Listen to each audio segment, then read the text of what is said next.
What is going on? Welcome, episode 51, Gridiron Garage. I'm your host, Zach Curtis. Alongside of me is my boy at J Law, and he is hanging with... I believe we're at 49. No, Griff messed it up. Oh, Griff. I know. God, dang. I thought it was 49. So we were on 51 and 52. Yeah, that's my bad. Oh, okay. You want me to restart? No, we're good. We're keeping it rolling. We only do one take here. Gridiron One take Garage. only. All right, one take. One take gang. I don't know if these people know that. We only take one take Yeah? with the quality product we serve you guys. Jake's hanging out with his two buddies. Yep, hanging up my two buds. His other buddy is at Big Daddy Griff, which got a little bit of a bone to pick with you, Griff. Oh God, when do you not? One, you got me real fired up today at work with your terrible takes on Russell Wilson. Absolutely terrible. We don't need to talk about Russell Wilson. We not- beat that horse dead. We're not talking about Russell Wilson. As But long as you another- know you're in the minority. No, I will say, we will revisit Russell Wilson. We'll revisit it week 8, 9-ish, when Griff's going to tell us how wrong we are, and then we're going to revisit it on week 17 and tell Griff how wrong he is. So. When he still has 0 MVP votes. But we'll move on. But we're moving on. Another thing that I'm pissed about is Griff does not believe that I don't have a chance to eat this chip. You don't. No, dude, you're eating the chip. I'm not eating this chip. Show me how you're not. The game has yet to be played at What the game? time of this recording. The game, game? it doesn't matter to any of us because What nobody game? has a winner in this game. What Me game? and Griff both have Gonzaga losing. Just 'cause admit we're you're still in idiots. denial. You've been in I denial know. for a week and a half. I am in denial. I mean, I'm going to come to, what's the word I'm looking for? Come to terms that I'm eating this chip. I know I am, but this game is The still only thing yet to be saving played. you is Amazon not having 2-day delivery. Yeah. Yeah, we would have been eating it right now. Yeah, today would have been the day. But now we got to wait till next Monday to eat it. Yeah, Yeah. but be there. Yeah. It's gonna be awesome. Zach is the biggest loser. My dad keeps asking like all the time. He's like, when's Zach gonna eat the chip? When's he gonna? I'm excited too. I don't blame him. It's gonna be awesome. My dad's been trying to give me pointers on getting around the hotness of the chip. Oh yeah, Yeah, Have you seen? You've seen Hot Ones, right? Yeah. Did you see when Gordon Ramsay was on Hot Ones? Uh-uh. Oh, he had like all kinds of stuff to like mess with the chemical Lemon makeup. juice, lime juice, donuts, He would, like, eat ice wings. cream, chocolate milk, white milk, everything. Everything that he knows, like the chemical breakdowns, help with the spiciness of the like to food. dampen it. Yeah, he was just Yeah. chugging. He was Just he had, watch like, that episode of Hot Wings. Hot Ones. He literally had like water, and he was like squirting lemon juice and lime juice into it, drinking it. Then eventually took the 2 squirts, one and squirted them both. He's like, oh fuck, it's still not working. He said fuck so Yeah, many it was times. it was fuck, shit, fuck, shit, like nonstop. It's crazy. I guess his palate. You'd think he would have such a. I don't know. Yeah, but I mean, Mature if palate. it's Yeah. that spicy, like some people just can't eat spicy food. Just like they're not ready for it. I don't know. I would just expect from him that he would be tougher. Yeah. Pretty disappointed. He ate them all though. I think he beat up Gordon Ramsay. Yeah, No. no, I couldn't. He's in pretty good Yeah, shape. he's in really Yeah, good he shape. used to be a soccer player. Was he? Wasn't he a know that. professional soccer player? Professional? I think he was a professional soccer player. I don't know. I mean, he's in good shape, but he also knows how to cook shit. So Have you guys seen there's memes going around now where people were taking iconic pictures from like our time and turning them black and white and said like, look at my grandpa back in the day, or said my grandpa was my grandma was used to get in all kinds of trouble. So remember the shovel roll video? So there was one, it was black and white, like mid throw the shovel. It said my grandma that was in a fight with her neighbor back. It was like stuff like that. So there's one of them, and it's a picture of Gordon Ramsay doing the idiot sandwich, up, holding. What are you? Yeah, holding it up to the girl, and it's in black and white, and it says a scared father consoling consoling his daughter in the middle of Blitzkrieg 1941 when the Germans invaded. He's going like this. An idiot sandwich. An idiot sandwich. I feel so bad for it, dude. That was mean. I know it's all a show. Like he puts it on for the show, but that was mean, dude. It said that he was a good soccer player, but it doesn't look like he ever played professionally. Fair enough. He got All right, injured. I think we're getting off track though, We are because this game is tonight. is Last night, tonight. if you're listening to this, but tonight. Yeah, I know. Are we gonna like? How far do we go in depth of this? Because everyone that listens is already gonna know. No. Well, so who do very you in-depth. think's gonna win tonight? We'll start with this. I hate doing this because it immediately makes you sound dumb. Because everyone who listens to this knows the outcome. Well, so we'll start with this. Right now, who do you think's gonna win Gonzaga. tonight? I got But Gonzaga. Baylor's defense is Yeah, solid. Baylor's awesome, but I got Gonzaga. I think Baylor. Do you got think Baylor? so? I'm I not got gonna argue either way. either. I'm gonna go Gonzaga, but what I want to say is, Final Four game. That was insane. That was an insane UCLA. game. UCLA Gonzaga was insane. Wow. From both teams. That was insane. It was one of the best games ever. UCLA to play with Gonzaga like that is crazy. It's one of the best games ever. That was insane. One of the best tournament games ever. It literally was. It was just nonstop scoring. For UCLA to go from scoring 51, barely beating Michigan, and not being able to make a shot, to just playing really good defense and stopping Michigan, to literally just Johnny Juzang going 11 or like 14 or whatever he did. Everyone just making threes, making shots.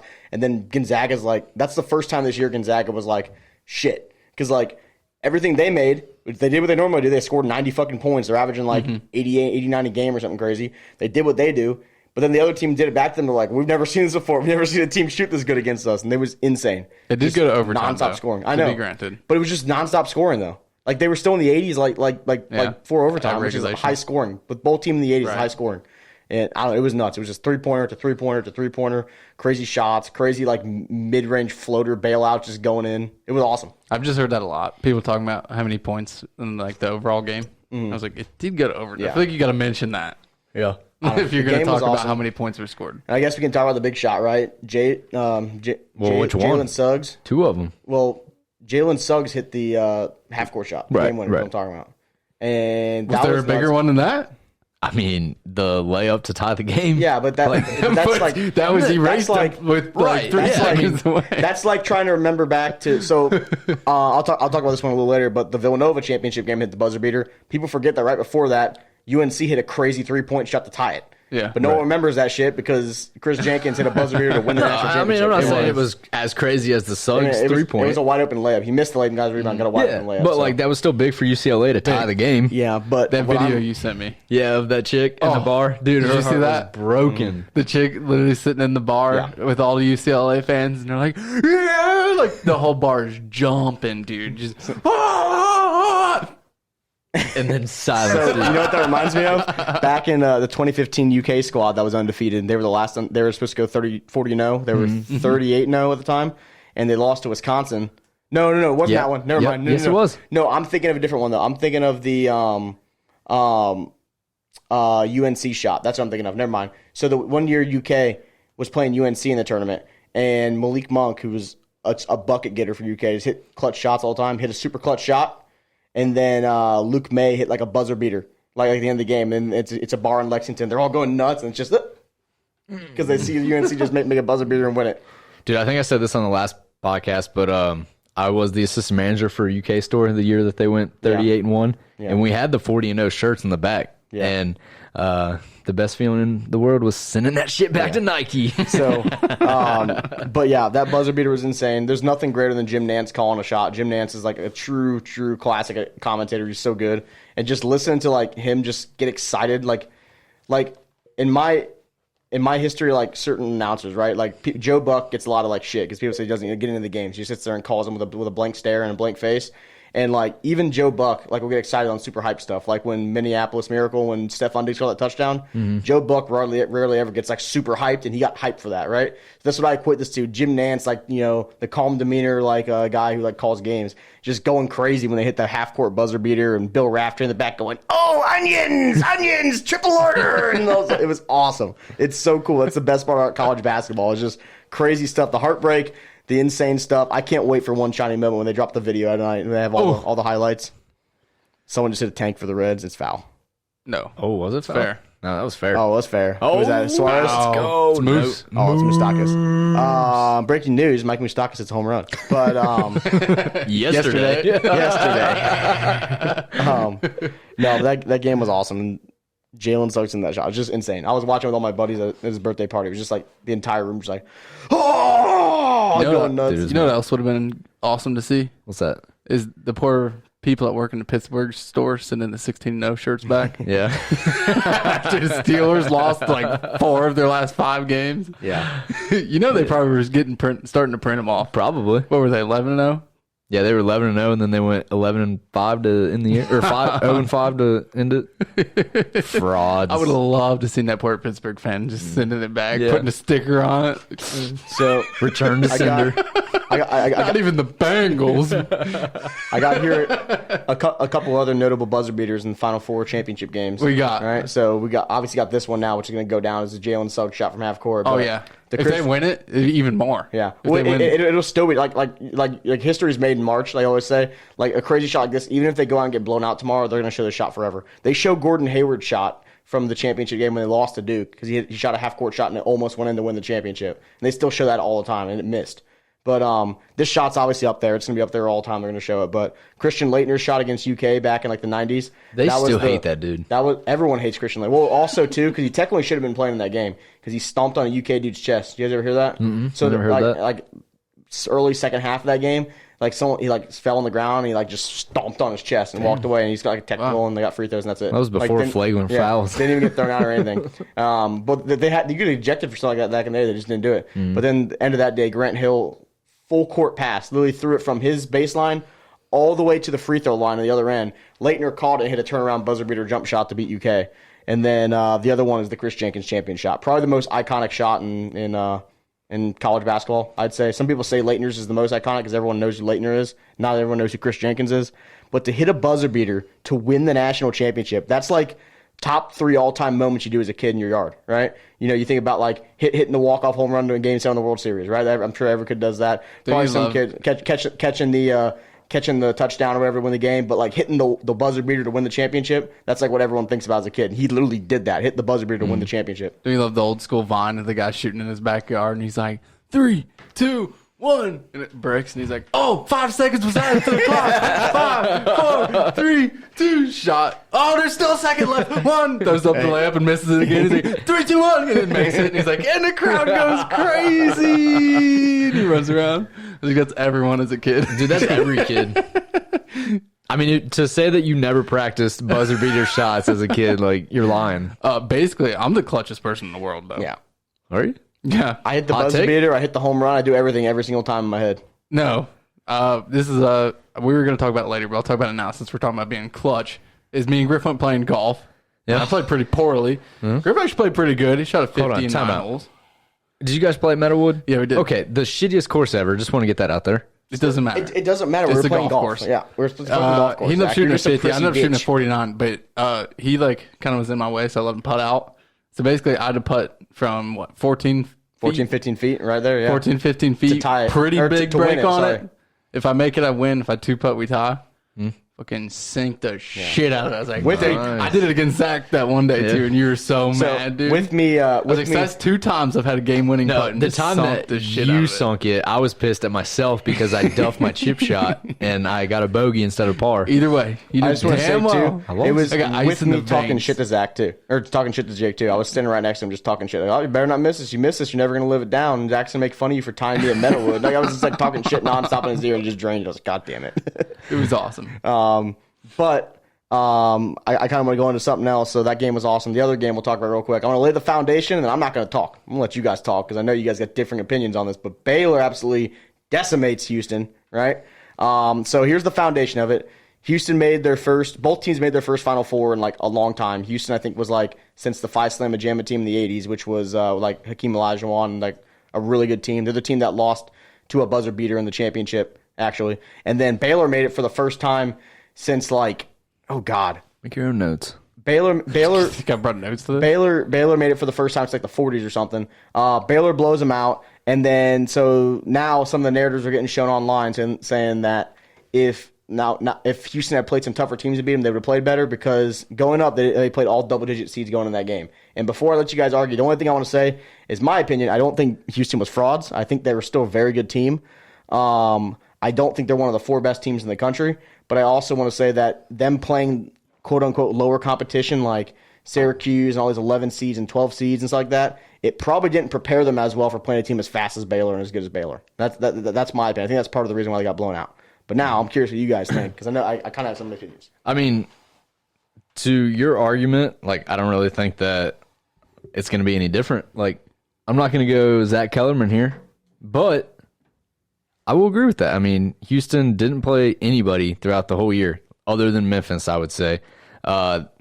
They were not the best 4 teams in the championship. I agree with that. Okay. So the one thing too I got to say, you don't have to be the 4 best teams in the country to make the Final Four. You got to be the best in your area of the bracket too, which is true. That's true fact. I think going out, I know I called them frauds, but I think that was just trolling Jake in a way.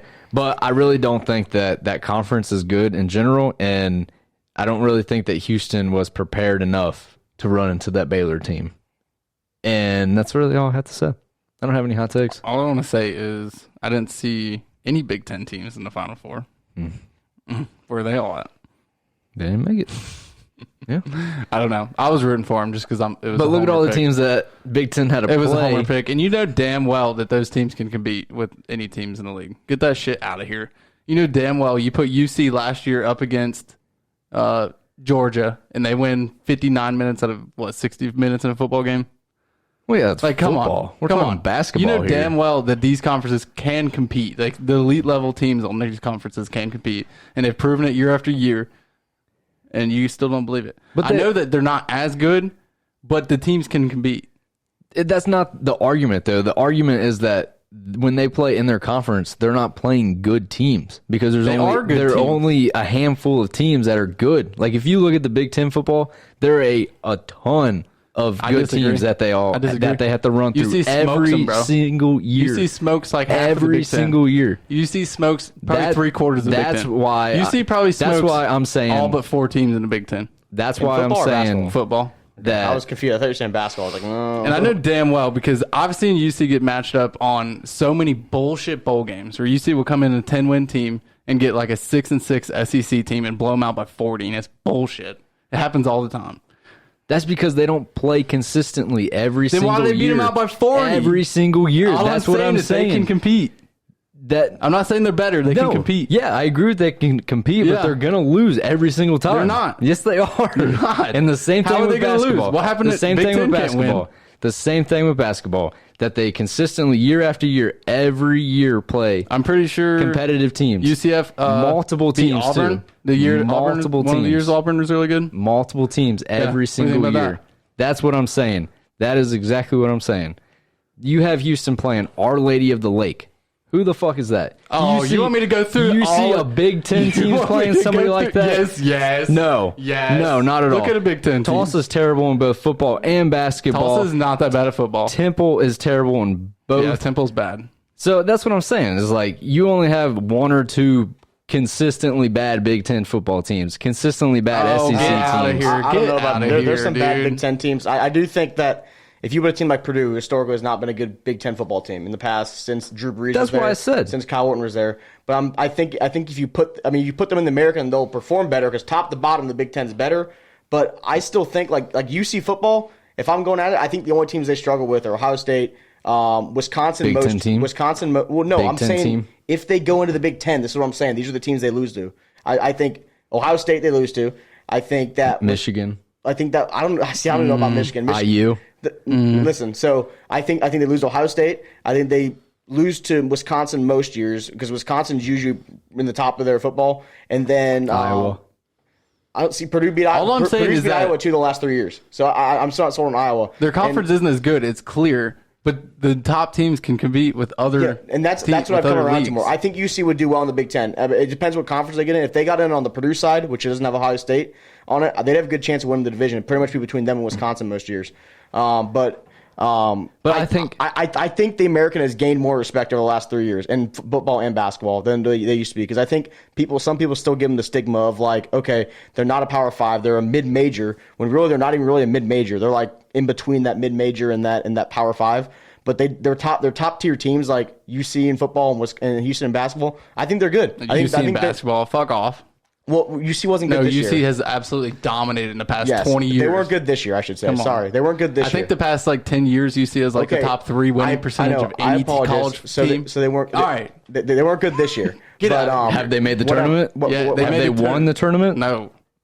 Exactly, because they get fucking bullied by Big Ten hasn't won the tournament since 2002, though. So you I'm not arguing the Big Ten here. You were pulling the Big Ten the whole time this argument. Yeah, because that's what he likes to do is pull the Big Ten. You just backtracked. You tried to put a step. No, that is not. See, this is what you do all the time. No. It was 2016 the last time American won the tournament. Listen, Jake, you always get this argument misconstrued. I think that they can compete in football and basketball, but they don't consistently play good teams every single game throughout the year. And that's what the SEC does. That's what the Big Ten does. That's what the Pac-12 does. They don't have the power conferences to where, okay, UC in football. I don't know what you're saying. I said they're worse. They have We're not even arguing the same thing. 2 good matchups, maybe, in football. No. 2 good matchups in their conference. The Big Ten, almost every game is going to be, okay, this is going to be a hard game. This is going to be a hard game. This is going to be a hard game. Same thing with basketball. What I want to off on this so we don't go too far in circles, but with Houston, we'll start specifically Houston in this tournament, right? I think they were a very good team. I don't think they were a top 4 team in the country. They were definitely like a top 6 or 7 team in the country. I think they were, at the end of this tournament. I just think that leading up playing 5 straight games against lesser competition didn't prepare them as well for a team as good as Baylor. Because Baylor's probably the quickest team in the country. Just watching their guards like Davion Mitchell and Butler, they're just quick. Get the ball and they just get past everybody. It was literally Houston's a good defensive team. And their guards could not hang with Mitchell. He was literally just give him one hesitation to the right and just zip right past him and either get an open layup or pass to a big man for a dunk. And it wasn't fair. You know what I mean? And I don't know if that's just specifically their skill levels better or it's because I've seen Houston kick the shit out of shitty teams and also beat some good teams this year too. And then they just weren't playing up to that how they normally played. And I think it's partially for the reason that they played 5 straight games against lower seeds that were nowhere near the skill level of Baylor.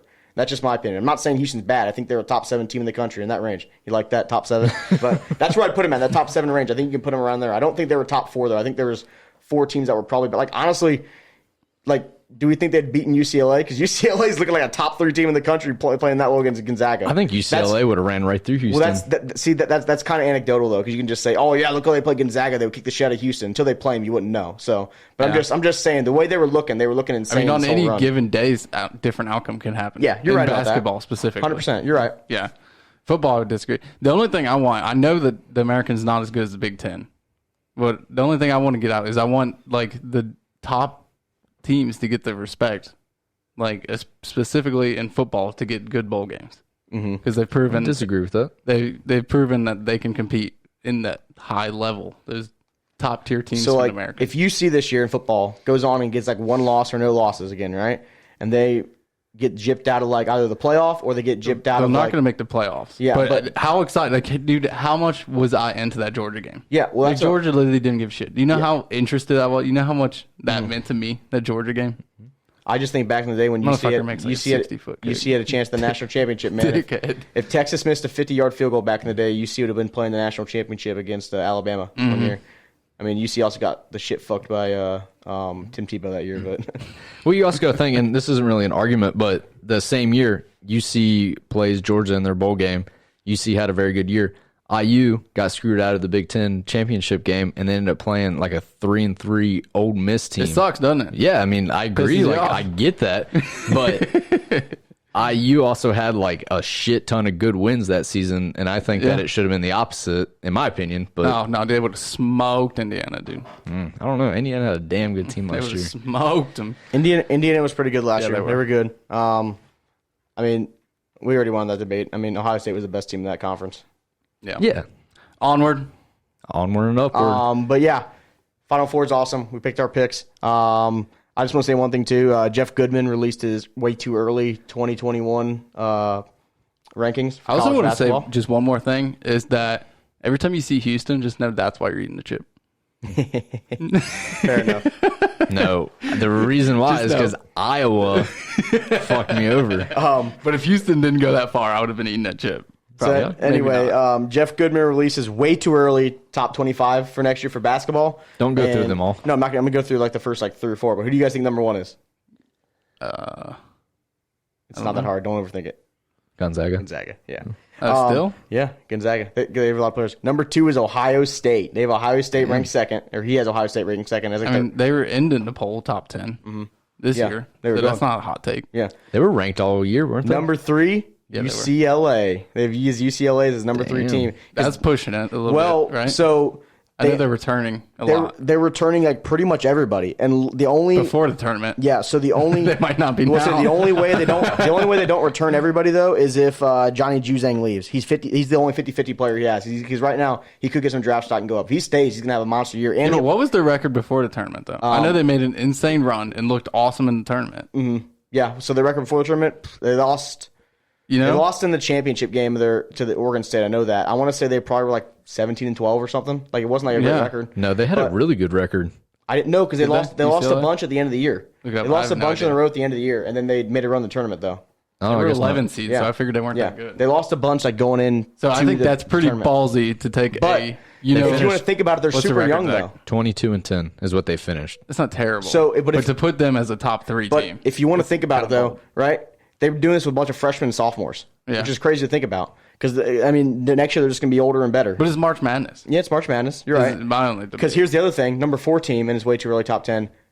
Purdue, number 4. This is why he's telling us Yeah, this list. This is the only reason. Oh yeah, Purdue number 4. reason I want to he's talk telling us about this this. list. Purdue had a great season. They had a very piss poor okay. ending to the season, but they were the second youngest team in the tournament as a 4 seed, and they're returning everybody and getting 2 top 50 freshmen. They never do that shit. It's Do going to be you know awesome. how much you shove Purdue down everybody's It is throat? going to be awesome. It is going to be awesome. And I do want to say, actually, your new coach, Woodson, he's brought some players back. So they had Did like 3 players that were transferring, or 2 players that were transferring, decided to say they're going to stay at IU. So they didn't leave. One of them was a 5-star recruit. He was good. The other one, their best player, Jackson Davis, he was going to go to the NBA, he was going to, I think he was going to go to the NBA or something like that, and then he decided to stay. So they're basically their best players coming back. But IU still finished to pick pretty poorly as far as I know. North Carolina hired the guy that IU wanted, didn't they? No, they're going to hire Hubert Davis, most likely, who's like their assistant coach. Oh, okay, never mind. Yeah. So the last time, here's another crazy stat too. So the last time that UNC hasn't hired head coach, hasn't been like part of their program, like someone either coached there before, played there, or went there, or coached there before as far as an assistant, played there, or went to school there, was 1950. Holy shit. Every single coach they've had since then has either been a student there, graduated there, played basketball there, or in some capacity coached there, which is pretty crazy to think about. So keeping it in the family with UNC. So I know Griff calls you the 10th page of Google, but don't you think Griff just goes through these lists until he sees Purdue? Yeah. Oh, No, shit! this is Jeff Goodman. This is Jeff Goodman. He goes to tweets it right here. Jeff Goodman. He's got his best teams on there. He goes to an article and then control Fs and types Purdue. No Purdue in this article. You can't even say that because that one time we were doing the salary cap debate forever ago, he literally sent you a picture and said, "See, look," and it said 74 at the bottom or something crazy. Who did No. that? No way. I think we were just joking about that. 74. But Zach definitely went searching far for that salary cap debate. It was No, a joke, man. Chill. Well, he's lying. I don't 74. It wasn't Yeah, 74. Yeah, crazy. I think 73. I don't know why the number 74 stuck out, but I think we joked about it being 74 or something back in the No, day. I would never go back that far. The farthest I ever go back is like 3, maybe at the most. Yeah, because it's not that hard to prove you guys wrong. You've been proven wrong multiple times. You just deny it. In denial for your whole life. Right. All right. That's So we have the Masters coming up, boys.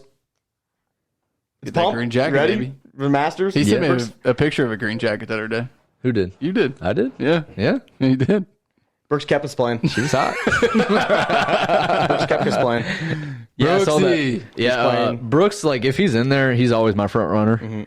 I don't know. He's literally like, I don't know if he's going to be ready for a surgery. He's like barely played any golf, he said. He was down on one That's how knee he last always week. plays. I know. You're right. That's how he always plays. But he's played way less than he normally does. He probably actually took a So, round before and saw- was like, "Oh, this is the most prep I've ever had." I saw a thing that said he's playing 3 straight days. He's playing like 9 holes of golf. And like, I guarantee those golfers right now are playing way more golf than that. Like, He's super prep playing for the already. Masters, you know? Like he's down at Augusta on or on Well, Sunday. He said was he's playing. going to play 3 straight days, 9 holes.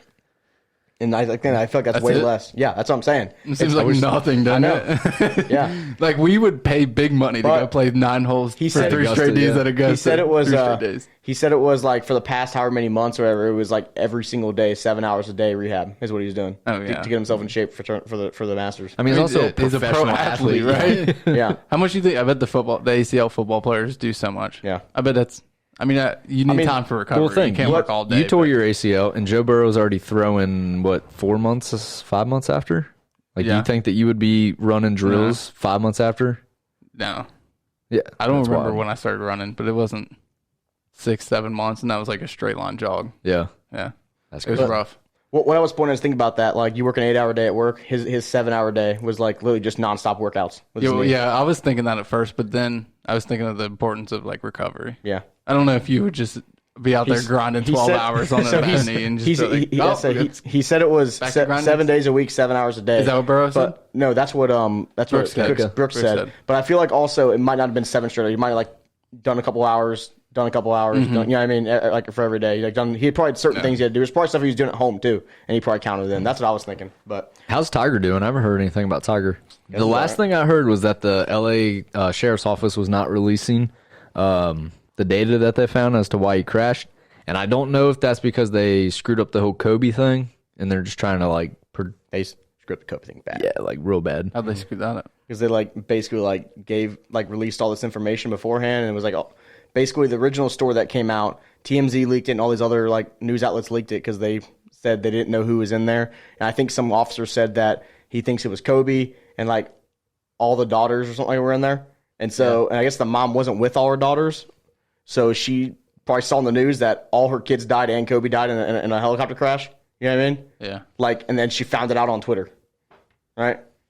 Yeah, that's how she found out that Isn't that Kobe shitty? died. Yeah. Was on I Twitter. don't know if there's a good way to find that out. Yeah. So, I know. Definitely not on Twitter. I mean, there's no good way. I don't think it matters. But I mean, really. but for her, like, imagine your phone just start blowing up, people texting you, say, "Oh my God, I'm so sorry." You know what I mean? Like that's how she found out probably. And the fact that it said like her entire family died essentially when it didn't, which was still sad that 2 of her family members died. But yeah, they messed that up big time. Yeah. So I don't know. I thought you were Deal with implying Tiger. that he was drunk. I don't know. He does have a DUI, right? Yeah. That's Good. not for us to say, but Yeah. that's what I thought you were implying. No, they just screwed it up. That's what I was implying. All right, who you got winning the matches? I'm going John Rahm. I want Koepka to win, but I'm gonna say John Rahm because I actually like John Rahm a lot too. I'm a John Rahm guy. I think Johnson. Dustin Johnson, you need to go back I to would back. just say Dustin Johnson just because last time I didn't pick him and he won. Yeah. Well, So, enough. and I don't think Brooks is going to win. I think- and Tiger's not in it, so we're running out of people to pick. Some of the guys that I root for, I'm always rooting for Brooks. I think he's hilarious and he's awesome. Tony Finau? I like Tony Finau too, but I'm never rooting for Bryson DeChambeau because he's a bitch. I like Ricky Fowler. Is he in it? Ricky Fowler's funny. He's always with the mustache. He's and never stuff. going to win. No, probably. he's not. But Ricky Fowler's cool. But I like him. you know, he was a professional dirt bike rider and decided No to become fucking way. That's all that made him cooler. You serious? That makes him And then cooler. he was like, "I'm going to become a pro golfer." Oh, dude, he's awesome. That's pretty cool. I did not know that at all. Some of the other ones, Colin Morikawa. I like him, the super young guy. He's a really good. He's like 22 or 23. Not sure. Is Wolf in it? I don't know. I have no idea. You know what I'm talking about? I think Dude with so. the crazy swing. Yeah. I don't know if he's in it or not. Matthew Wolf. Matthew Wolf. Yeah. Is he in it? Do you know? I don't know. I don't know. I like Colin Morikawa. I would be happy if he won it. And then Tony Finau. Who's the other one I was thinking of? There was one other guy and I can't remember. Max Homa's cool. He's really funny, but he's like not like gonna win it. He's like plus like 8,000 or something crazy to like win it. But he won some tournament to get him in there, and so he's like playing. Like one of the early tournaments, like, oh, you can play the Masters. And I was like, yeah. There was one other guy. I can't remember who it was, but he's Griffey like, Throne. Don't think about it. Don't bet it on don't golf. think about it. Just bet it. Dustin Johnson. Max Homa plus 8,000. No, I don't know enough about golf to do that, but I can't wait. Masters is awesome. It's just the pageantry. We had to go from Jim Nance to more Jim Nance. Yeah. Tournament Jim Nance to Masters Jim Nance. We get super excited, like, you know, buzzer beater Jim Nance to, hello friends, Jim Nance here at Augusta. Is that him? Yeah. Oh my is it? What is God. Ricky Fowler. Oh my gosh. Dude, that's awesome. Oh, Jordan Spieth. Jordan Spieth's back. Did you guys see that? Okay. He won a tournament. Is he American? Yeah. Yeah. So he won, Isn't he from Louisville, or is that the guy from Texas? no, he's from Texas. Jordan Spieth won look up Jordan Spieth. How many Masters he won? He's either won 1 or 2. I know he won 1 when he was super young. I think he might have won 2 Masters. He was supposed to be like the next big thing after Tiger. He was like the new guy. He won like 2 Masters when he was super young and everything like that. He might have won 1, but I thought he won 2 for some reason. And he just like He won 3 majors, and 2 a Masters. Masters, a U.S. Open, and then an Open. Okay, so he won 1 Masters. He won three majors. But he won it all when he was like super young, 22, 23, 24. Now he's like 28 or something like that. In that span, he hadn't like won like any tournaments. He just like fell off and was playing terrible. And he won like his first tournament in like 5 years. And everyone's like, Jordan Spieth is back. He's gonna win the Masters again, and stuff like that. So I like Jordan Spieth. He's funny. He's a cool dude. What's the dark-haired? I think he's from UK, maybe. Tommy Fleetwood? Right? What? No. No. I like Tommy Fleetwood. Is he from UK? Name's No. Fleetwood, probably. He's from what's the one with the white background with the red plus? Switzerland? It sounds like Switzerland. Switzerland is red background, white plus. What's the other one? England is white background. Who am I thinking of? red He's plus. He's a long hitter. Oh, Never not mind. DeChambeau. DeChambeau sucks. Fuck that guy. Tommy Fleetwood is from South Portland, United Kingdom. Yeah, He's the that's Or England. Southport. England, yeah. That's England. Who are you thinking of? You said white background, red plus. I'm like, that's England, dude. England. That's literally England's flag. I don't know. I don't know. Give me more. Useless now. Yeah. But anyway. Yeah, golf's back. We got a fantasy draft here, though. Me and Jake were talking about this. I hope you guys prep for this fantasy draft. You ready? I did not prep for it. All right, so I'm sure you can think of something. I got like Let's go. 5, so Let's we're go. not doing 4 rounds. That's for damn sure. We'll do 3 then. 3 rounds? We'll do 3. Ones and twos. 2 Let's rounds. Go. Ones 2 and rounds. Twos. 2 rounds. Ones and twos, though. Let's go. All right, ready? All right. What's it? Rock, paper, scissors first? Yep. That was really bad rock, paper, scissors. Oh, well. All right, you get first one. So we're going. Zach first, Griff A second. fantasy me third. draft, power ranking fantasy draft of the funny and annoying things to do to your buddies on the golf course, things that can piss them off. We're doing 2 rounds. It's basically going to be everything that we piss Zach off with at the golf course, so because he's a Bryson DeChambeau through and through. I'm not a Bryson DeChambeau. Zach is a rule 100% rule stickler. I just don't. I like golf etiquette, and I don't like people talking. He is the kind of guy. He's the kind of guy that'll be taking his swing back. Is that a dog barking? Yeah. Where's that dog at? He's the kind of guy that you'll literally have a sneeze you can't hold in while he's like thinking about his backswing. He's thinking about his backswing, and you lightly sneeze, and he'll turn around with his driver about to hit you. So. Dude, I saw Zach blowing smoke out his ears when there was a baby on the golf course one day. Dude, Like, who the fuck brings their baby to the golf course? I was so pissed because it wasn't like it was on like hole 1 or 18 when we were close by the clubhouse. It was on like the back, like, I don't know, whatever you want to call it, hole 7, and there was a baby crying. I was so pissed. Zach, you ever had ants on your ball? No. I like how the train got you that one day. Yeah, dude, Yeah. that train. All right. He was in mid backswing and a train coming by. I was like, it was no doubt purposely in his backswing. Oh, yeah. It was awesome. Because there was no like crossing in sight. Oh my gosh. Dude, that probably made that dude's day. I should have turned. I can't remember if he shanked it. I feel like he hit a good shot. I don't if remember know. right. He would have loved nothing yeah, more dude. for you to shank that shot. All right, Zach, what you got for your first round pick? Well, I mean, we covered it already. Talking in the backswing, I mean, dude. that's a favorite one, right? Or even just like, yeah, just talking the backswing in general. Like Hey, Jake. background. Bush did 9/11. Dude, I'm telling you, that was faulty equipment. No fucking lie. So backstory on that.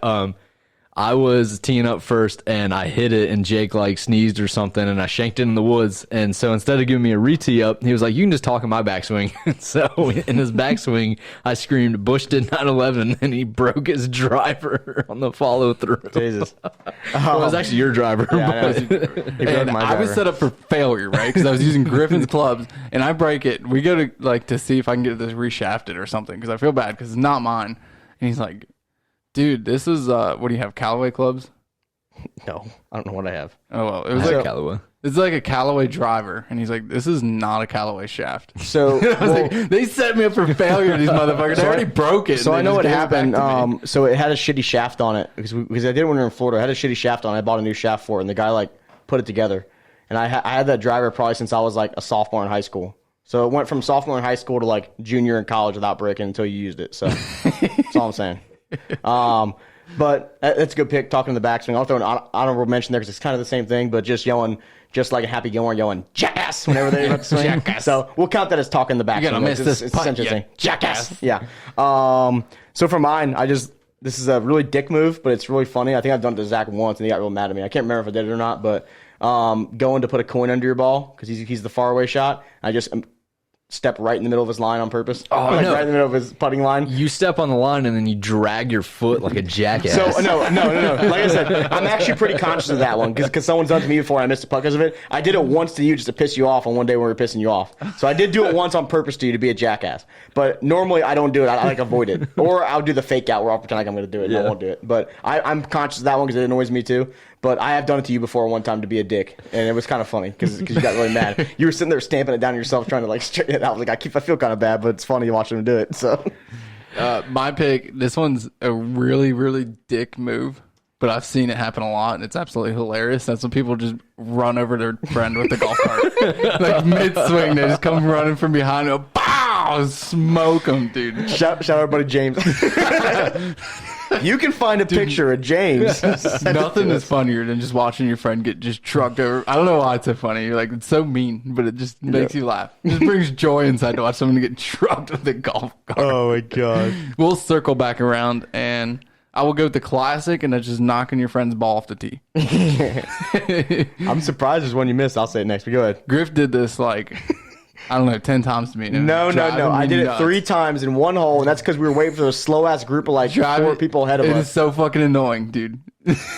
Dude, we were sitting there doing nothing, waiting for them to walk. I told him not to knock my ball off the tee again, and he takes his ball and throws it and knocks my ball off the tee. I'm like, I did it 3 times in 30 seconds, and it was very funny. And then we weren't doing anything. We were stuck on the tee box. There were slow people ahead of us. So, mine, this is the whole thing that sparked it, because Jake was doing it to me, and it was funny, and did it back to him, but making shadow puppets on people's ball while they're putting.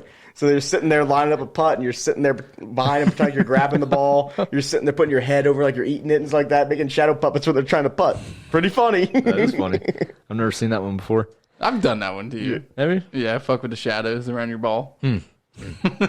So my last one is, I absolutely hate when you're in the fairway and the golf cart driver runs over your ball. Yeah, I was thinking about that one too. I don't know why. That's just, it just like grinds my gears because over your ball. Embeds it in the turf. Yeah, and then you got to pick it up, and it's just not the same place. And yeah, I don't know. That just grinds my gears. But this is an honorable mention, and the person in the room knows exactly who I'm going to be talking about here. But when you finish a hole and you go to the tee box, and they're like, "Fuck," and you're like, "What?" I forgot my wedge on the last hole, and it's a busy ass day, and you got to hold up the whole golf course and drive back to the last green to get your damn whatever you lost. It has been a long time since I forgot a pitching wedge on the green. Yeah, because, it's been a while. Yeah, because I turned into your mom, and I made sure to check the greens before we leave. No, I was reading to know I picked up Griff's pitching wedge twice off the green the other day. Damn. No, but I didn't leave him. You were gonna leave him. No, I was not. You were already walking past him. I've not left. I have not left the wedge in years. The last time I left the wedge when we were drunk in college playing in our golf outings. I have not left. I knew they were there because that's all I would bring. There was those two. Another honorable mention. Zach, you big honors guy? People that play out of turn, like play out of turn on honors when they're like teeing off. Does that grind your gears? No, that doesn't. Like if you won the hole and then I go up there shooting an 8 and it's like I'm teeing off first. Well, yeah, I mean, the person who wins the hole should always be the first one, but I don't care who tees off after that. Yeah, that pisses me off. Yeah. You know what I really like, and it goes along with the talking in the backswing, but that's just ripping a big old fart while your buddy's like standing over his tee shot. Nothing just sets them off. Like they're just standing over, like just catches them straight off guard, like a. They gotta like step away. They're like, God damn it. All right. That's all I got. All I got too. All right. It's good talk. Got some NFL talk though. Sam Darnold to the Panthers. What do we think about that? Game changer. Is it though? No. No. Yeah, his team is still the same. Shitty quarterback, bad receivers, and a good running back. So we'll see. I think he'll definitely do better than the Jets, but you think so? I think he'll do better on the Panthers than with the Jets. Yeah. He has a better head coach. Yeah, and I think their team's better than the Jets team. I think the Jets team is very good at all. And you have Christian McCaffrey in your team, right? You can really dump the ball off to him and get like 100 we'll yards see. a game. I like this move though. When quarterbacks just switch teams that are kind of like at a stagnant point, like he was. Yeah. Like he switches teams and he gets an opportunity to prove himself. Either going to trade Teddy Bridgewater or waive him. It said. Oh, okay. So they're going to try and trade him probably. You think his career's done? No, I think some team will sign him. Bridgewater as a backup. Still young, yeah. He could start. He could start for some teams that are super shitty too. Yeah, for sure. If a team's like just needs a quarterback, right? Like just sign Teddy Bridgewater. Yeah. Steelers. No, I would love it, dude. Dude, Teddy Bridgewater. He probably could. He probably is better than Big Ben right now. What? Why would you like that? I think he's better than Big Ben. Why? Because I don't want them to get a good quarterback. Teddy Bridgewater is a good quarterback. I don't think he's a good quarterback. I think he's better than Big Ben. I think he's. So Teddy Bridgewater. He's not like top He's seven. not like going to carry him through that division. So what I've noticed about Teddy Bridgewater. Hey. Teddy Bridgewater almost has that like Fitzpatrick effect where he has some games where he just goes off and he'll throw for like 300 yards and run for like 50, 60 yards on a touchdown. And then the next game he'll go and throw 2 picks and like a touchdown and like play bad. I don't fear Teddy Bridgewater. Yeah, like where do you put Teddy Bridgewater at? Finish your thought. I have no idea. Bottom half of the league for I would sure. No doubt put him down there. Wow. Yeah. For sure, bottom half of the league. That's surprising me. Teddy Bridgewater? Zach, you cannot evaluate quarterbacks. I'm sorry. No, I mean, I'm not. I don't really have a stance on him, but I thought he was a decent So guy. I think he could have been a lot better if he never got hurt. Right. He dealt with a lot of concussion issues and I think it was collarbone. Whoa, It was his knee. His knee. Don't almost say fell that I off. can't That's what it evaluate was. quarterbacks. You His knee fucking put almost Dak fell off. Prescott in your top 7. Yeah, 'cause Your he top is. 7. A lot of people had him there. That's what I'm saying. Jesus. A lot of people had him there. In their top 10? There's only one quarterback that we don't agree on. Yeah, but you're like in the minority on that. We've told you that multiple times. So You've told me that. yeah. You're in the minority on this podcast. The NFL players ranked him as the second best player. Okay. Not quarterback, player. But what about the people who actually like give votes and like awards and shit, and nobody's voted him good? Oh my So you God. think so now you're going into the Oh my talking God. heads. Teddy Bridgewater. Now you're talking about the talking heads. That's what I want to say. Sorry. Bridgewater. Oh my gosh, Zach. I'm not talking about talking Zach, heads. you have perturbed me for a year on this podcast. Anyways, I see Bridgewater in a backup role. Yeah. I mean, I do too. I was just surprised that you thought that he was that bad. I mean, if you're a backup, you're probably bottom half of the league, right? Yeah. I guess you're right. I Yeah. don't know. I don't have a stance on him. I would say a top half of the league quarterback would not be sitting on the bench unless they got really unlucky and got stuck behind someone that So was you're balling. saying Andy Dalton's top quarterback in the league? He's a starter now. That's what I heard. I don't think he's top half the He's a league. starter Top, now. oh no, that's what Jake just said. That's not what I said. I think he's not top half of the league. Top half of They the signed league. him as a bench player, so he wasn't, according to. Yeah, but I mean, now there's he's a starter. there's the also league. Now he's a starter, so he's back up there. you realize there's, he's top half of the league. you now. realize there's starters that aren't top half of the league because there's more than 15 teams. Yeah.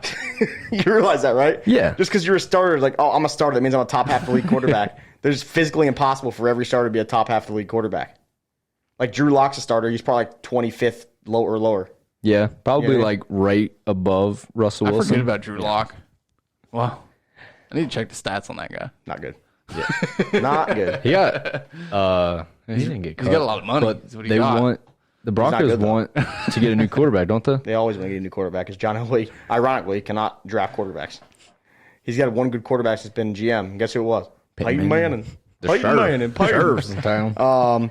But Sam Darnold, yeah, that's cool. Hopefully he does better. I actually kind of like Sam Darnold. I think it'll be fun. It'll be fun. hope It's so, fun yeah. seeing a quarterback at the level So, that he's at swap a team. Speaking of quarterbacks, I actually got a little bit of a hot take here. So you guys are giving me shit earlier, but I actually got a little bit of a hot take. So with the NFL draft dilemma, top 4 picks, top 3 are almost certainly going to be quarterbacks in the draft, right? Falcons could take a quarterback. I've seen some people say they'll trade down to get more picks, and someone can take that 4th quarterback because there's 4 quarterbacks up there that can go top 4. But I was talking to Jake about this. Should teams right now frantically go trade for a top 4 pick to get one of these quarterbacks? Because if you're looking at this is kind of a cherry pick stat anyway, so I'm gonna say that from the start because this is a hot take, right? But unless you got the guy like Trevor Lawrence or maybe Zach Wilson too, should you go ahead and trade up and waste a top 4 pick on a quarterback right now? Because of the players recently who are on second contracts who were top 5 picks in the NFL draft, none of them were with the same team, and none of them have had particularly good careers so far, except for Baker Mayfield. Baker Mayfield's the only one recently of guys on their second contract or about to get their second contract that is on the same team. Carson Wentz is on a different team. His career hasn't exactly gone the way he wants to. Jared Goff had the one really good year, was like 3rd or 4th in MVP voting, and then, or actually he didn't get any votes, but he was like 3rd or 4th on people's MVP list, and then hasn't really kind of gone downhill from there.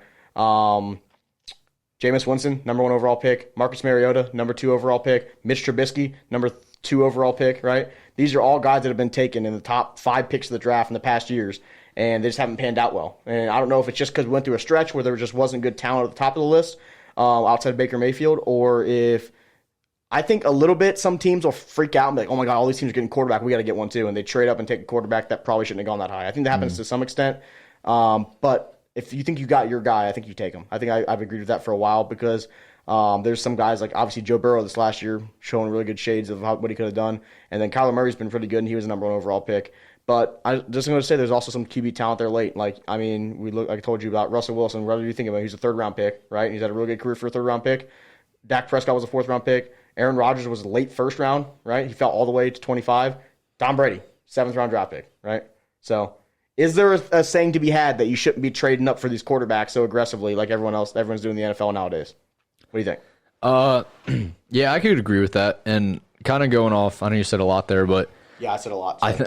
I think that Trevor Lawrence and Zach Wilson are locks wherever they go. I mean, Trevor Lawrence is number 1, but if Zach Wilson for some reason goes number 1, those two I feel like are locks. They're going to be decent quarterbacks. Now, Trey Lance and Justin Fields, they're good, but I don't see them being out of the gate starting quarterbacks. Like, I think that you take them and you put them in your pocket. And Castellanos, it's a deep drive to left field. Dude, did you see him pimp the shit out of that home run? That was awesome. He did pimp it, and Zach, you missed a golden opportunity. You missed a golden opportunity, and Castellanos, it's a deep drive to left field. I didn't know who said that. I just got hot. That'll be a 3-2 ball game. Anyway, we broke Zach's concentration. Keep going. That was a dope home run, though. He pimped it. He pimped it. So, how's he playing? I thought he was suspended. He appealed it. Yeah. Oh, gotcha. Okay. So I think that those two quarterbacks are locks, and then I think that I see Justin Fields as like a Jalen Hurts type of guy. Like he goes to a team where a more veteran presence has been there, and kind of use him as bait in a way to be like, hey, we got this guy on the bench. Perform better. Hopefully, maybe get a year underneath his belt. Trey Lance, I always want to say his name. Trey Lance. Yeah, Trey Lance. I'm not sold on Trey Lance. I'm not sold on him either, and I think it's because of he didn't play last year. Has good stats, but I feel like played Division II football. Yeah, it's like Carson Wentz. I don't know. I'm not sold on him being a top 5 pick. I'm not sold on Trey Lance. I can see Trey Lance being the guy that they freaked out, traded up to get because everyone else got their quarterbacks, and then he ends up just having like a just completely bland average career. Never good, never bad. I do think that the Falcons need to find a way to get rid of Matt Ryan. I know that he has a big. So I don't think it's worth it for him. Almost, I seriously don't think it's worth it for him right now because they're not going to be able to get one of the top 3 QBs. So they're going to be pretty much have to get Trey Lance if they get a quarterback this year. I think it's more beneficial for him to trade down and get more future picks and try and get another top 5 pick and just wait till his contract's up or wait till it's closer where they're not going to lose as much money when they cut him or trade him because he's got a huge contract.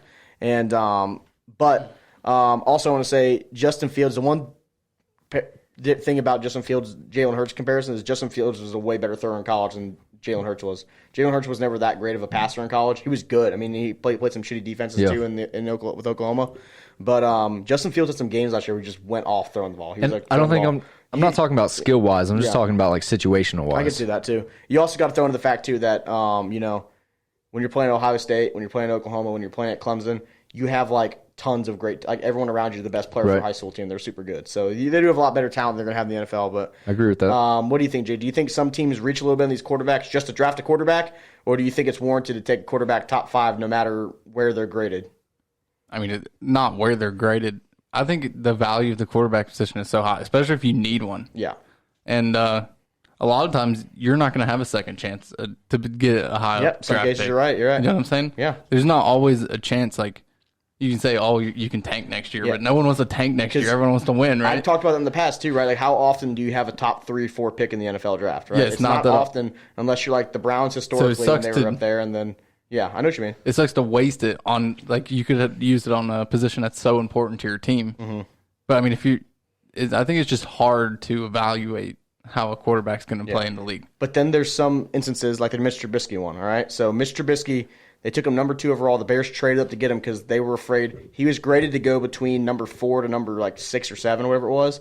The Bears traded up from 8-ish. I don't know where it was. I'm probably butchering it a little bit, but traded up to number 2 just so another team couldn't take him that late because they said, we need this guy, right? And they passed up on so many good players, not only quarterbacks, because Deshaun Watson would have been there for him, right? And I believe Pat Mahomes would have been there for them as well for their pick. And they traded up to get Mitch Trubisky because... I just think it's the unknown factor. Yeah, there's definitely a lot of unknown factors. They think that he was better than he ended up being. Yeah. So, and there's no way to know. There's just no way. I just think sometimes... So a lot of times there's people that grade quarterbacks and grade positions in general for the draft and they're BS. They end up getting completely wrong. And there's some times that a lot of people will all agree on and then they end up being really good. One thing I've seen consistently is Trey Lance has moved around a lot. I've seen him as low as the teens and 20s like a month or 2 ago, and I've seen him as high as number 3, right? So I feel like a player with that much range and fluctuation, it's almost kind of scary to trade up to number 3 or 4 and draft him. You know what I mean? When really, where's he graded at, right? So I think situations like that are a little bit scary. I'm not necessarily saying you have the number 1 overall pick, don't draft Trevor Lawrence, because I think Trevor Lawrence can be a stud and probably will be if he gets the support around him. And I think I've come around on Zach Wilson. I wasn't sold on Zach Wilson 2 months ago, and I think he's pretty dope now. But I don't know. It was a Zach hot Wilson take. reminds me of How to get Baker dope? Mayfield. He didn't play any football. I know. I think it's no. I never watched any of his stuff. Like I never watched it at all. I actually started watching some of his highlights. Like he actually plays some pretty cool plays. No, dude. No, you I'm can't just look talking at the about me. highlights. Come on. What I'm saying, Everyone stats, looks cool in the highlights. highlights. Dude, I could make a highlight baseball reel of me literally never getting out. Okay, so I'll put it this way. I could be. What'd you bat in high school? 1,000. Yeah. Look at the video. It's on tape. What I want to say though, and this might be a hot take, but he made some throws that I've never. Stop. He made some throws in his tape, right? That I've never once seen. In the tape. That I've never once. In a highlight reel. So what do you do on a football field then? You also are What happens when you make a good play in a football field? It goes in your highlight reel, right? His completion percentage, theoretically, I know it's good, but it theoretically could be 30%, and he could just have a highlight reel. Okay. You know what I'm saying? But People what I'm do it saying for high school scouting all the time. They make But college then when highlight you reels of them in high have school. you watched highlight reels and it'll show them their season stats? It shows their season stats head and they show the highlight reels. So if you see his season stats and see 30 fucking touchdowns, like 4 picks, thousands of yards, and like great passer rating, and then shows highlight reels versus showing 5 touchdowns, 7 picks, 1,000 yards, and he shows all 5 touchdowns. Show me the 7 picks. No. But what I'm saying, I want to see how bad they were. what I'm saying is some of the throws he made there, right? I said this might be a hot take. I don't know if I'm wrong or not, but I guarantee you there's some throws in there that I've never seen Andy Dalton make, like on the run throws. To be fair, he's not an on the run quarterback. He's a pocket passer, right? But there's some throws where he's like makes it looks like an Aaron Rodgers throw. He's like off his back foot, chucking it up there, and throws a perfect like throw to a guy deep downfield. I feel like in today's league, like you can be a good quarterback with not being a mobile quarterback. No, you I can understand be smart. that. I understand that, but don't you think it helps you though And if that's you're what able Andy to Dalton evade is. sacks? I'm saying, I agree. don't you help you when you're able to evade I sacks? 100% agree. So what I'm saying with Zach Wilson is I strictly didn't watch a lot of his stuff or anything of the games he played because I was like, okay, he's a guy from BYU. He plays lesser competition, right? You know, that's what I said. He plays lesser competition. Hell yeah. And I was like, I've known he's gonna be that good. And then they lost to Coastal Carolina for like the one good team they played that year, right? And then he was graded a little bit lower. And then people started watching more tape of him and all this stuff. And I guess he started jumping up. So I started watching some of his tapes. Like, oh, he's actually got some like insane throws he's made this year, which is pretty crazy. Like, even though I know you're talking about, it's like a highlight tape is literally the highlights, the best plays they make. But still, when those highlights are insane plays and insane throws he makes, that's like arm talent. That's stuff you can't teach. Another thing I would say. Oh, you want to talk? I just want to say one thing, and then you can go. I think Griff literally just jumped from the stats team to I watch film team. I mean, that's all I'm saying. I mean, I've always been a little bit both, but you would always piss me off. You say stats don't matter. And it pisses me off. What I want to bring up is I know you spoke on lesser competition. In two sense, yeah, you're right. To another sense is that his team is lesser competition. Yeah. So it's like more equal than if you would compare him to an Alabama QB, which their team is outmatched every single game. Like, no, I they're see what you mean. outmatching. I completely understand that. Yeah, I agree with that. I could see that as in maybe when you evaluate a quarterback, it's not as big of a difference. Yeah. I mean, if you had a level 1 like top tier wide receiver at that level, they would dominate. So right? yes, so some of the things that I was talking about though with Trevor Lawrence and Zach Wilson, I'm by no means a QB whisperer or QB coach or anything, right? But just some of the throws I see, like there's some guys you see throw a football and they make these insane throws, and it's not like not every quarterback can do that. Like some of the throws Aaron Rodgers has made, where he's on the run, back foot, throws a perfectly in stride for a deep bomb. Like how many quarterbacks in the league can do that? Maybe 3 or 4, right? And so there's certain guys that have that arm talent with the arm strength and the accuracy to make these crazy throws that you don't see. And I'm not saying that not Russell Wilson, Zach Wilson is going to be a great quarterback. But when you see a guy make some throws that are esque of like these great players in the NFL, it's like there's a lot of NFL players that can't make that throw, and this 22-year-old can make it. That's some potential there. There's a lot of players like your high school quarterback that could make those throws, and that was super athletic, but was an awful quarterback. Yeah, but he also ended up. But that's what I'm saying. And he got knocked the fuck out of EKU, bro. But yeah, you ever see that video? We ain't talking about that. I don't talk about that. But what I'm saying is, you see these guys make these crazy arm talent throws, right? Josh Allen was all hype, right? He's had an insane highlight mix. He make these crazy strong ass throws, and then now he's having a great career so far, right? Yeah. And people kind of graded him a little bit lower. But I don't know. I've seen Zach Wilson make some crazy throws, and like I hate to compare it to like Aaron Rodgers. He made some Aaron Rodgers-esque throws. I'm not saying he's gonna be Aaron Rodgers. I'm just saying there's these crazy on the run throws you see that guys like Mahomes and all those guys make. That not like Mac Jones from Alabama isn't going to make that throw. He literally can't throw on the run. He sits in the pocket and throws it. Not saying you're going to be a bad quarterback that way, but it helps you out when you're more mobile and able to make those throws at the same time. I don't see what people see in Sam Darnold. This is like circling way back, but I just don't think he's a good quarterback. We'll see. And it might just because he was playing on the Jets. I don't think I think the Jets definitely hurt him. I never was super enthusiastic about him. Right. Yeah. That nasty green. Yeah. But even when he came out of college, I was never that enthusiastic about him. Their black unis are dope. They're all black. Mm-hmm. I was never that enthusiastic about him. USC quarterbacks in general have always been bad. There hasn't been a good USC quarterback in ages, like forever. There's been so many of them draft high. The only one, like the best one, is clearly Carson Palmer. He's the best USC quarterback, like to go play in the NFL. You know what I mean? Just think about that. Like Matt Leinart, Heisman winner, was shit in the NFL. Sam Darnold's been crappy so far, so who knows? We'll see though. Anyway, that was a lot of NFL draft talk, but I just wanted to throw that out there about the quarterback drafting dilemma because I feel like teams freak out and like we gotta get a quarterback, trade up and grab a quarterback. You know what I mean? Some MLB stuff. Great day opening week. A great week of opening day baseball. A lot of cool shit happened. Cubs and Reds are both 2-1 right now. The Reds are currently playing or watching as Castellanos hits another bomb to deep left field, and that'll be a 3-2 ball game. But what I want to say, and my career on the mic. Castellanos. So that picture is going to be framed pretty much in every bar in Cincinnati for the entirety that he stays in Cincinnati. Right? That picture. The Cincinnati Reds, my dude, they're freaking fighting everybody. Yeah. They will fight you. Dude, Yadier Molina hates the Reds, and I love it. Does. Wait, we hate Yachty. Did you see what Castellanos said? What? He said Yadier Molina could punch me in the face, and I'd still ask him for his autographed jersey after. Because he's going to be a Hall of Famer. Yeah. I sent it to you. But no, it was awesome. I loved that he just fucking flexed right in the pitcher's face. It was a rookie pitcher, too, so it was some dude who's like completely new to the league. It was like second game. He's like, oh, this is his first game. He's like, fuck. Did you see John Boy's recap of it? Yeah, it was awesome. It was like a zoom in on the pitcher's face at the bottom. He's like, what the hell? That was awesome. This isn't good. So here's what I'll now. Should he have gotten a 2-game suspension? No. I think I know your guys' answer, and I agree with it. Yeah, I don't think he should have been suspended. So soft. And the whole time that there was a whole fiasco, he had his hands behind his back the whole time. Yep. From start to finish. He did not put his hand on anybody. Yep. He obviously severely disrespected the pitcher, who also just put a 96-mile-an-hour fastball to his rib cage, literally like 2 batters ago. It hit his arm.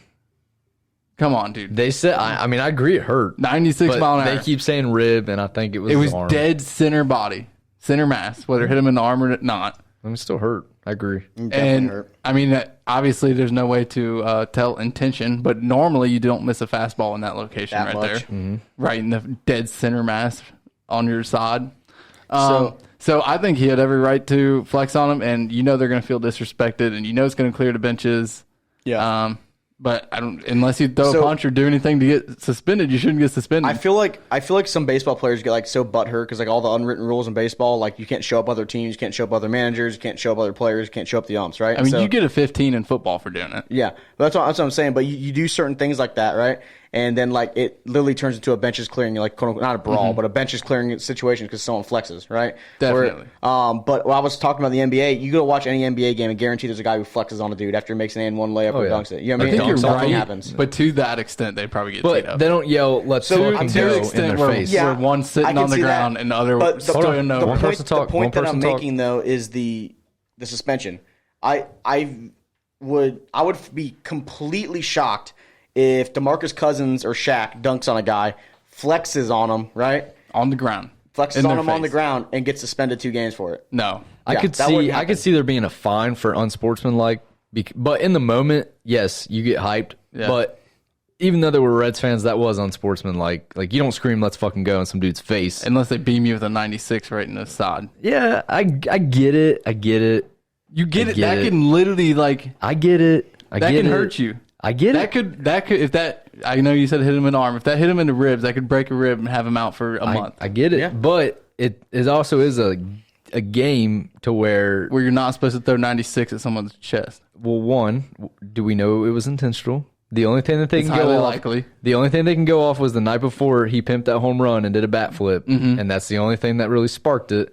You did say he was a rookie pitcher. Maybe he was, nervous. Maybe it got away from him. Too, they've always had a lot of rookies throw at people because like, oh, those fucking rookies make him throw at you. Like that's a proven thing. You ever heard that's a proven thing. I've never heard them interview him. They'll be like, "They told me to." It's like Rook. What am I going to tell him? No. Can this dude, Rook? You know what I mean? Like they tell him to do it. I don't know. I'm just playing devil's advocate. Like, I don't think he should have been suspended, but I could see I could see a fine maybe. There's no, but that's about it. Yeah, there's like on both football, sides. there's a 15-yard penalty for it. In basketball, there's a technical for it. In baseball, there's no correlating suspension penalty that you can have. You can't like give up an out or give up a strike. I think it was soft as shit. For the suspension. I mean, Shaquille O'Neal literally dunked on a guy and then pushed him, shoved the dude to the ground, and then walked away and got nothing for it. Literally got nothing, not a technical or anything. So totally soft, but I'm all over it. I love the freaking energy coming from my team. I'm a big Castellanos guy. I like Castellanos. He was cup for a little bit. I like him a lot. 3 dingers on a year, I believe. Castellanos is awesome. So let's talk about another dope baseball player, Shohei Showtime Ohtani. Shohei. So Shohei has the fastest fastball recorded in 2021. Yep. And the highest exit velocity recorded in 2021 in the same game. In the same inning. I want to say that's a cherry picking stat because it's 3 games into the season. But how insane is that he throws 101 that hits it on 4? I think it's crazy. And literally back to back. He's kind of right top and bottom. Hicks will eventually pass him in the fastball. Yeah. And but that still is kind of cool, though. The 115 might last a little while. Yeah. 115's really Judge or hard. Stanton will break it eventually, or maybe Gallo, but yeah, I know what you mean. 115 might last a lot, but Hicks will probably break it. He crushed. The crack off that bat was insane. It sounded beautiful. It was just like he crushed it. Absolutely gorgeous. I think I told you Angels are a team that could be someone to watch out for, and you guys said no. He said Phillies. I said no. So I'm a Shohei guy. Actually, I'm pulling on the Shohei. Yeah. I think it's super exciting. That team is fun to watch. Are they letting him? They also won in the bottom of the ninth with a walk-off dinger. 3-run dinger. And it was also his second home run of the day. I can't remember who it was. For Walsh. Are they letting him pinch hit? They let him hit for himself. Yeah, so he plays DH and then pitches. It's the American League. Yeah. So I they think got rid of the DH and let him hit for himself on the second spot. Cherry pick stat right there. He's the first pitcher to bat in the 2-hole in like 110 years or 1903. Damn, that's last pretty time crazy. a pitcher in the 2-hole. Yeah, isn't that crazy? Huh. Out of the I think it was out of the American. Or was it not? Was it the whole league? No, the whole league. First pitcher since 1903 out of the 2 spot. So here we go. Free agent in 2023, and I am talking myself into the Cubs somehow signing Shohei Ohtani. Is he really? He's a free agent. He only signed a couple-year deal, and he's only making like $8 million a year because they didn't sign him a huge deal. He was different just because he came from overseas, not from college. So I'm fully talking myself into it, even though I know the Angels are going to extend him like by the end of this year or next year if he has a good year. There's no way they got any more money. Yeah, I don't know. There's Well, no salary cap. They can spend whatever they want. However old he is, he might be done here soon. This is last season. Yeah, I guess they could use Albert money. Yeah. There's no salary cap, Jake. They can spend whatever they want. Dude, they spent a lot of money. They have on Mike Trout, on Anthony Rendon, and I guess Shohei's not making as much money, but yeah. So Mustakas got a double too. So Reds looking good so far. They're 2-1. The Cubs are 2-1. White Sox player. Did you see Yerman Mercedes started the year 8 for 8? 8 for 8. Isn't that insane? First player since in the live ball era, after 1900 to start the season 8 for 8. Has he played today? Like yeah. So he played that game against Shohei. He got out against Shohei. Oh. So his 8 for 8 broke. Okay. But at the time of when I wrote this, he was 8 for 8 to start the season. He's the first player in the live ball era to do that, which is insane. That's very insane. 8 straight hits. It's like he didn't take a walk. He didn't get hit by a pitch. Didn't get on his air. He was 8 straight hits. He was slapping the ball all around the field. Very lucky too, though. Yeah, very lucky. Very lucky. Yeah, very skilled. I mean, there was probably a couple of the hits he had because he didn't have any home runs or dingers. I think they were all kind of like singles and stuff. There's probably a couple that got jammed and that popped over the second baseman's head or something like that. You know what I mean? Because I think he's like a rookie or a second year player, so they probably don't have a lot of info about shifting him. You know what I mean? So he probably popped a couple over the infielder's head and stuff like that. But still crazy. 8 for 8 to start this year. The White Sox player got injured. Which one? His name? Tim Anderson. Oh, did he? Yeah, I didn't see that. He definitely rolled or hurt his ankle. What appeared to me, and then they said he's out with a hamstring injury. I said, "Come on, dude! He definitely just rolled his ankle on first base. Get out of here with that hamstring shit."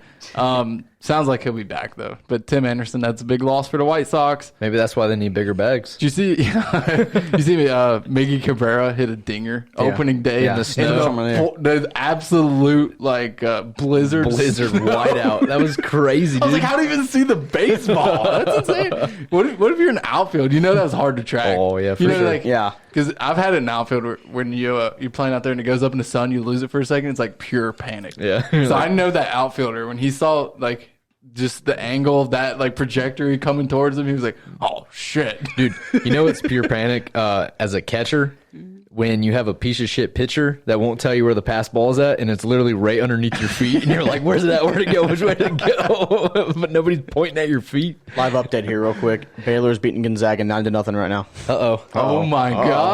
All right, boys, we're getting out of here. No, wait. We got one more thing to talk about. So, this is good. Yeah, this is hilarious. Did you guys see what Paul Pierce did? He's got fired from ESPN like an hour ago as we're recording this. Did not. Who's Paul Pierce? So Paul Pierce, You know who Paul Pierce is? NBA, gonna be an NBA Hall of Famer. Okay. He's still one of the best from the Celtics. Celtics? One of the best I don't watch Celtics of all time. He's would the, know who he he's is. the truth. He played the with truth. like Ray Allen, Rajon Rondo. Watch basketball. He's the truth. Okay. So Great basketball he player, posted a I assume.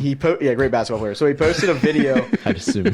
he posted a video LeBron of him James. He's all right. or no, I knew it that was guy. it was an Instagram live video, and he was literally, if I can find it, yeah, here's one of the pictures from it. So it's an Instagram live video. It had strippers all around his house, and he was just like Instagram live, all these strippers dancing, twerking, and all this like that. And everyone's making fun of him, so he looked depressed. So like most of the time, he was just sitting there with the most blank stare. Like someone's like, "Hey, what do you think about this, Paul?" "Yeah, we're good, man. Yeah." He's just Probably like, on drugs. He's probably fucking high. That's what I think. But all these strippers in the background just like shaking it and dancing like that all over the place, and everyone was like Strippers going and cocaine. Everyone was going nuts over it. And then he Is he the next Lamar Odom? I don't know. And so ESPN fired him today and he posted this video. So it's just the weirdest thing ever, but he literally posted this. Here. He's laughing. Yeah. And it just says #smile. And then I think the comment was like, he released something and just said like, "Good things are coming, just you wait," or something like that. So he gets fired for having strippers. I think it posted all over bad for social the media. Like, brand? I think it's bad for the brand. Yeah.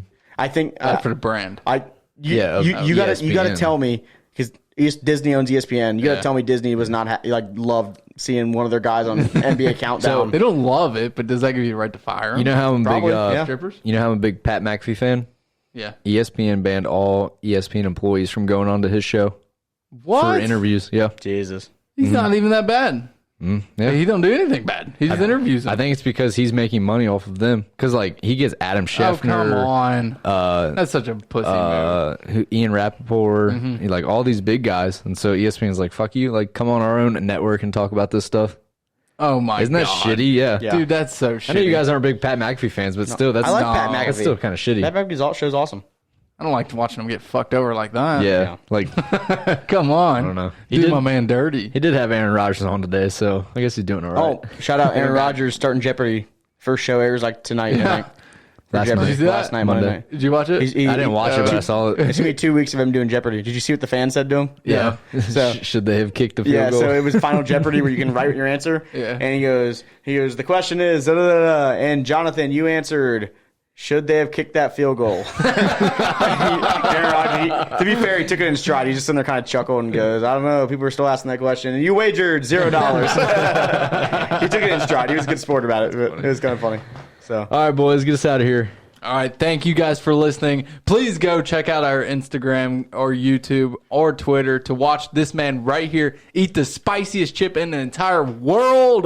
it'll happen sometime this week, hopefully. Next Thank week. you for listening. Next week. Please consider listening to our non-sports episode on Thursday. We love you. We're out of here.